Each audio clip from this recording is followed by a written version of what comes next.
Welcome to Healthbeat, the show that takes the pulse of South Africa's healthcare system. I'm Mia Malan. This month, we're at the Diepkloof Forensic Pathology Service in Soweto, where the living come to identify their dead. But some bodies are never claimed. Some are too young to even have names. These are the babies found in dustbins, dumps and ditches, abandoned every year in South Africa. In this episode, we're looking at the reasons behind such abandonment and how to address them. When a woman abandons her newborn or is left with a fetus after an unsafe abortion, it often means she had no other choice. Every tiny body that arrives here proves how hard life can be for mothers and highlights the barriers to healthcare. The academic work at the mortuary is led by Shakira Holland, who has a joint post with Wits University. Shakira, thanks for your time. Do we really know how many babies get abandoned in South Africa each year? We don't have accurate statistics about this because there is no digital database of unnatural deaths in the whole of South Africa. What we do know is we have approximately 70,000 unnatural deaths in South Africa, and of those we estimate that approximately 2% would be abandoned neonates and fetuses. So those would be fetuses, dead babies, right? Correct, that's correct. So you supervised the study here in Diepkloof, Soweto at the mortuary, and you looked at where do fetuses, for instance, come from? Where do you find the bodies most commonly? Majority of the time, the remains are left where it is convenient and probably where people think they won't be found easily. So open velds and landfills and dump areas. We've also found that there are some that are not the majority, that are actually found in places like shopping centers, toilets and places, other public toilets as well.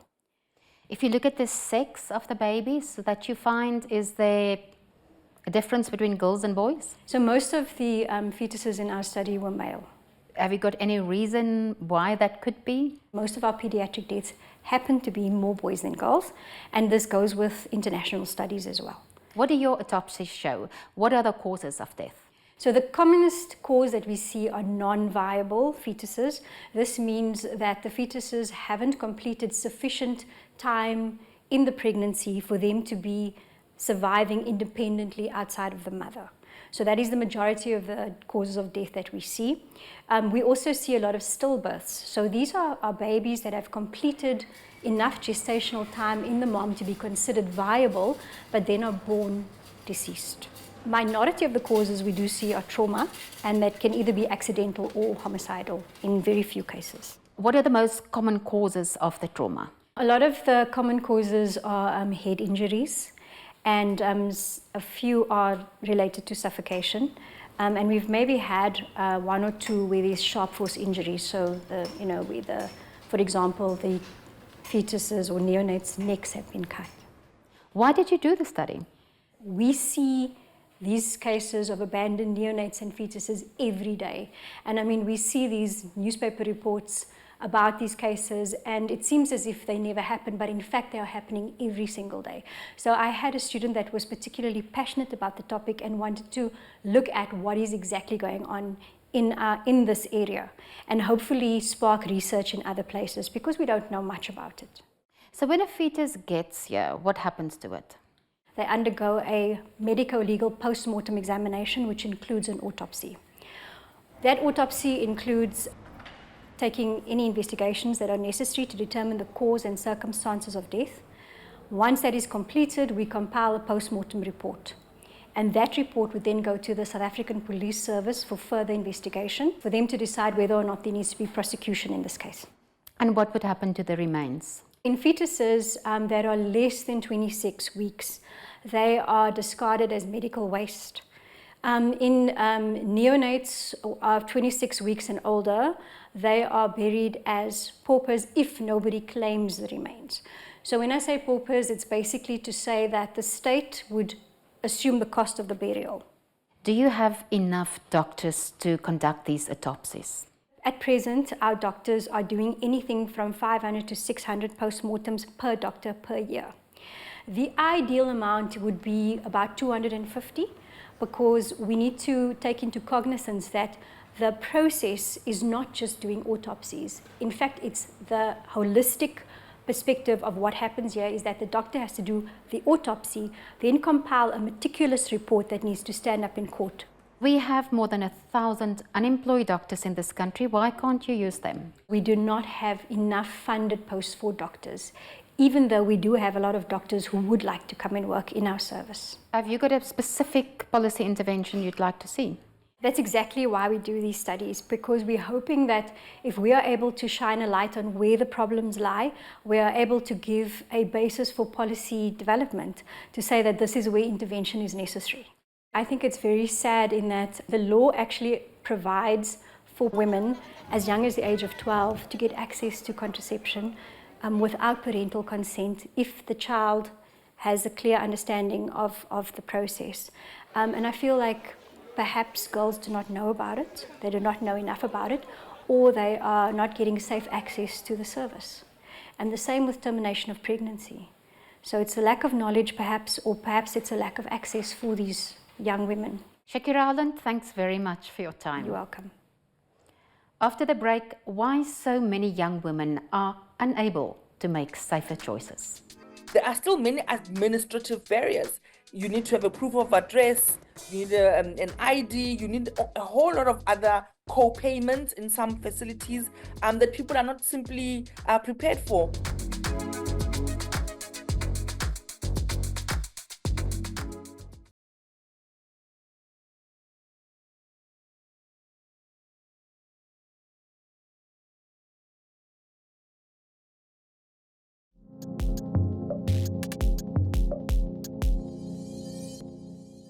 It's been nearly 30 years since President Nelson Mandela signed the Choice on Termination of Pregnancy Act into law. It's intended to make abortion safe and accessible. Research shows that many government clinics that are supposed to offer abortions don't have the staff to do so. This creates long waiting lists, forcing women who want an abortion early in pregnancy to wait until much later. But in private clinics, abortions are much easier to get, if you can afford them. One of the first private abortion clinics in South Africa was started by Professor Elna McIntosh in the 1990s. Good afternoon. Elna McIntosh was barely out of school in the 80s when a failed contraceptive loop and unintended pregnancy had her scrambling. So I fell pregnant between Christmas and New Year, and I'm thinking I'm so safe because the family planning nurse put a loop in. So I've often thought about that. Would I have had an abortion? Hell yes, but it wasn't legal. I know what it's like to pee on a stick and know your world's going to end now. When she trained as a nurse, she saw what happened to women forced to go the illegal route. In the 90s, we worked in hospitals, we worked in emergency rooms, and we see the botched, the bled out woman, which was tragic as well.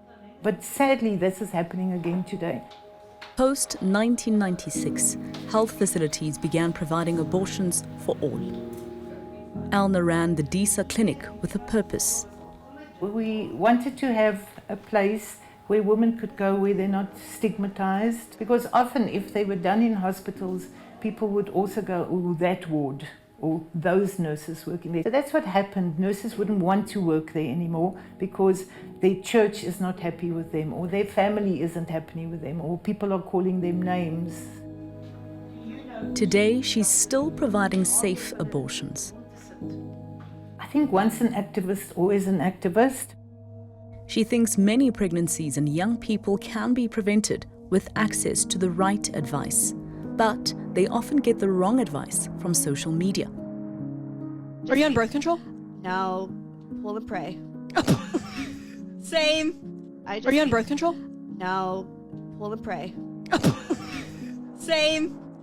So the cycle for me usually goes October, November, the kids start writing exams, and then matric dances, then rage comes and they all go on holiday. And so most of them will discover they're pregnant by Christmas, And now January comes and now they may be already 2-3 months pregnant, but now they have applied at university and they're going to wherever they're going. Some of them would go, and nowadays with cell phones, with TikTok, Google, that would be their first port of call. Almost 7 out of 10 unplanned pregnancies end in an abortion in middle-income countries like South Africa. If medical treatment is out of reach, women are on their own. Abortion is a safe procedure when the correct methods are used. Yet, worldwide, 45% of all abortions are unsafe, often because they happen in secret without proper supervision. Some turn to fake clinics and dangerous pills, even in South Africa, where abortion is legal. This is often because of stigma or because people don't know that legal clinics exist. Elna counseled a woman who had been misled by a dodgy clinic in Sandton. So she went there and they told her she's 26 weeks pregnant, but they offered her a termination. It's all right, we're going to sort everything out, okay? Don't cry, don't cry. But she then wanted a second opinion. So when she came here, she was 31 weeks pregnant. The woman ended up going on to have the baby as she was already in her 3rd trimester. But women don't always end up at safe clinics. They're frequently at the mercy of scammers trying to sell them non-existent meds like Sona pills. My best always is the Sonar pills. You see, abortion, this, and Sonar pills. Now, you can't do a Sonar with a pill. It's not like the pill is going to go and then it's going to look around. But people say, I must have a Sonar. Jana, we're giving you the Sonar pills. And womb cleaning. We give you the pills and womb cleaning. DISA's medical director is Tlaleng Mofokeng. She started here as a community service doctor and now fights for women's rights globally. Dr. Tlaleng Mofokeng is the United Nations Special Rapporteur on the Right to Health, and she's also a medical doctor in South Africa who specializes in reproductive health. She joins me online via Zoom. Tlaleng, abortion is legal in South Africa, and in a government hospital you can get a free one. Are these abortions accessible enough? Not entirely, especially when you look at the systemic and structural barriers that continue to exist despite a legal framework that is enabling. In this case of South Africa, the structural barriers speak a lot to underlying determinants of health. There's a lot of delays in getting people to the hospitals because to even get a diagnosis of a pregnancy, you require to then be referred most often to another facility where you can then get the process done. So that the delays in the weeks and then the gestation keeps growing, it means a lot of people actually also then end up in a 2nd trimester abortion, and not of their own doing, but because of the poor referral networks. The other important thing is that, women are working. We are in the informal economy. We have jobs that don't have labor protection.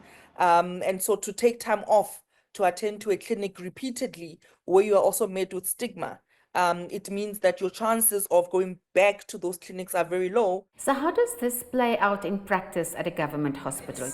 There are still many administrative barriers. You need to have a proof of address, you need an ID, you need a whole lot of other co-payments in some facilities that people are not simply prepared for. When they are dealing with a health worker who is anti-choice, suddenly, even if she had a headache, even if she had a toothache, everything now becomes about the fact that she had an abortion, and the stigma and the discrimination starts. And that's why illegal, unregistered, and unsafe providers are proliferating even on social media, because they're taking advantage of that vulnerability that's created by the system. What kind of waiting periods are women looking at government hospitals? It's really the luck of the draw.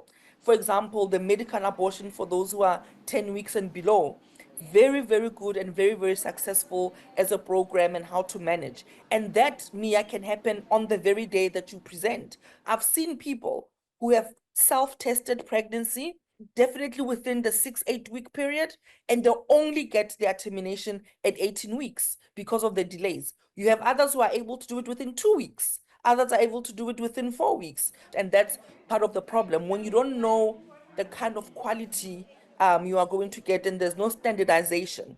Sometimes we see stories in the media in South Africa where a doctor would say for a second trimester abortion, just give the pills. There ought to be consequences for that. But we have normalized it so much in South Africa because we are making a moral judgment out of what is a clinical decision and an autonomous decision that should be made between a provider and a patient. And so for me, I think one of the biggest lessons is that those people are allowed to practice with impunity, but everyone knows where they are. If you go to Gandhi Square now in Johannesburg, everyone knows who's selling the pills. And so the question is, why is there no political will to actually fix this problem? Of course, it's gendered because it affects those who can get pregnant, but it's also about putting people deeper into poverty. Some people will, unfortunately, have carried a fetus that has abnormalities because of that medication that was given at the wrong time, in the wrong way, in the wrong quantity, and even mixed with other things that are not even abortion pills. Tlaleng, you as a medical doctor have counseled numerous women who wanted abortions and helped them successfully to terminate their pregnancies. What are the reasons and who are the clients that come mostly? Many of our patients are married couples who had wanted a pregnancy. Some people have gone through tremendous challenges with intravenous fertilization, and something happens in their relationship and they are getting divorced, right? Or someone just suddenly loses their jobs and their socioeconomic status immediately changes and puts them in a crisis. Some people are young people who are in high school and they need to continue and have their right to education protected. And that's what safe abortions do.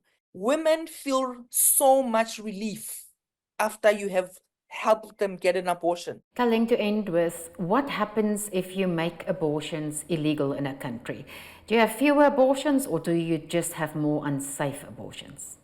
Criminalizing abortion, making it illegal, actually does not make the need for abortion go away. You are just pushing people further to the margins and they will have no access to redress or accountability. And that in itself is a violation of the right to health.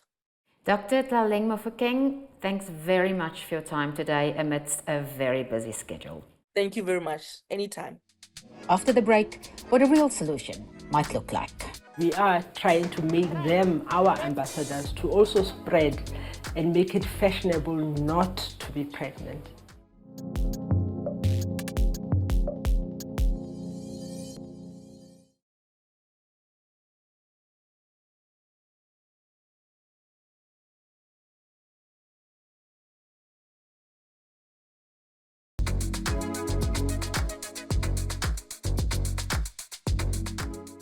Experts say it's a reproductive health crisis. Abandoned babies and incomplete and unsafe abortions lead to tragic outcomes, even though termination has been legal for decades. Our team met Professor Zozo Nene, a reproductive health specialist at Steve Biko Academic Hospital in Tshwane. She's leading a project tackling teenage pregnancies, one province at a time. Every day in our country, 365 teens give birth.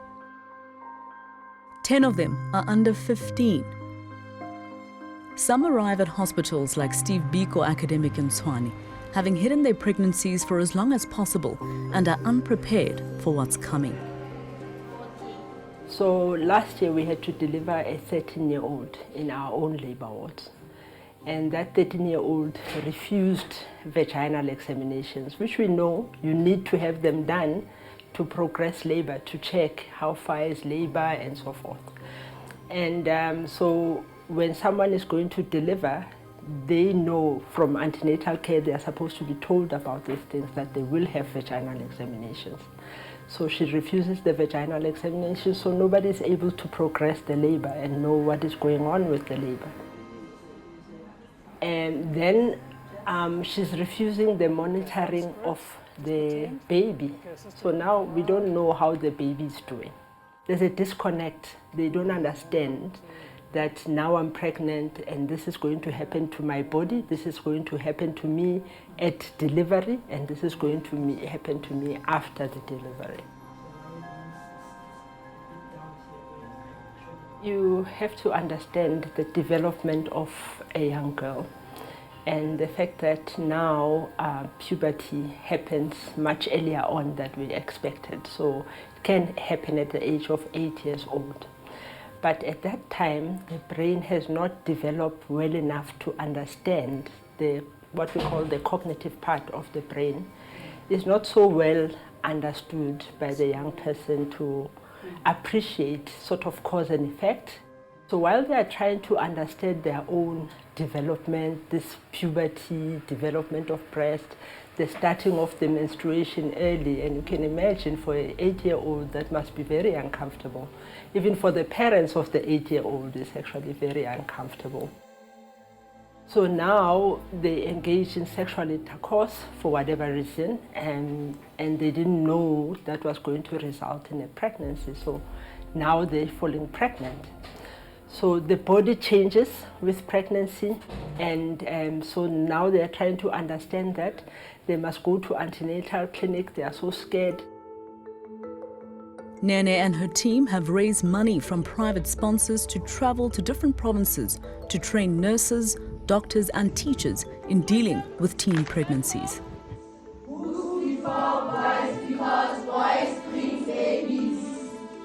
The outreaches have been very insightful in the sense that they've given us a bird's eye view into what happens to the teenagers, how they feel about the system and what we are providing for them.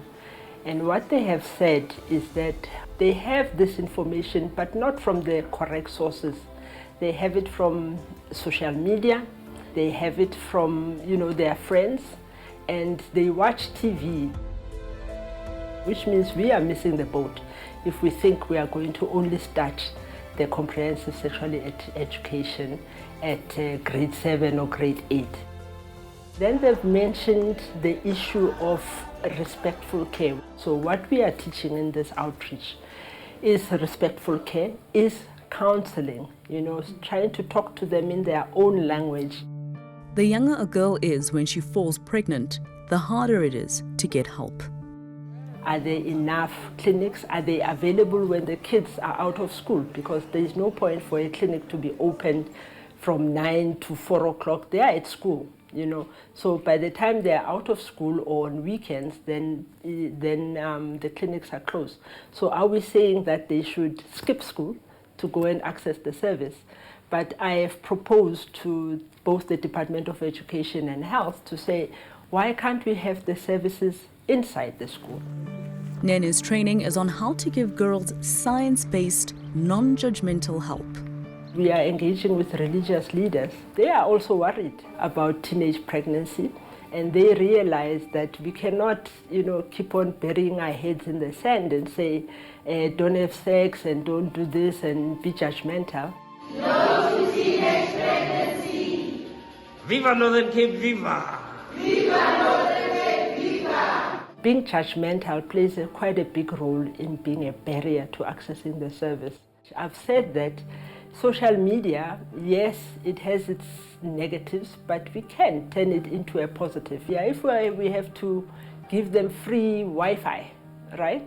And then throw in some adverts. I know on my phone there's adverts that pop up all the time that I don't want, so we can use it to our benefit. If we're saying the kids are going to parties, go and put in the flyers, the messaging, the condoms, whatever it is. So we need to find a way of making that work to our advantage.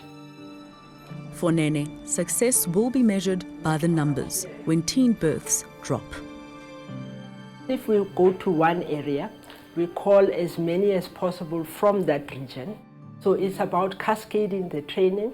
And they've said that after this, we're not the same. Things have changed for us, so we are trying to make them our ambassadors to also spread and make it fashionable not to be pregnant.